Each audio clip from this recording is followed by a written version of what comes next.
এক গ্রামে একটি ছোট্ট রাখাল ছেলে থাকত। তার নাম ছিল রাজু। রাজু খুব সৎ এবং দয়ালু ছিল। সে প্রতিদিন তার বাবার গরু চড়াতে যেত।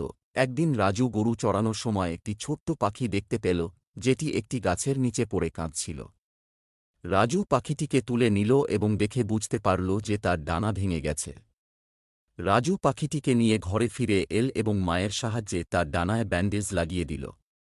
পরের দিন রাজু আবার গরু চড়ানোর সময় সেই পাখিটিকে নিয়ে গেল। কিছুদিন পর পাখিটির ডানা সুস্থ হয়ে গেল এবং পাখিটি উড়ে যেতে সক্ষম হল।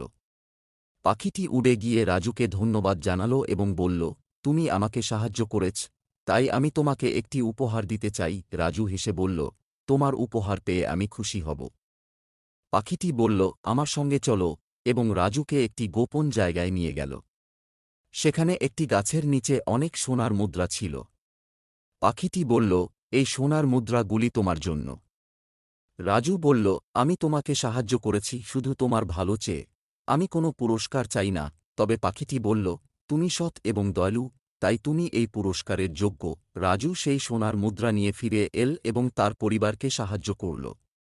তার সততা এবং দয়ার জন্য গ্রামবাসীরা তাকে খুব ভালোবাসত।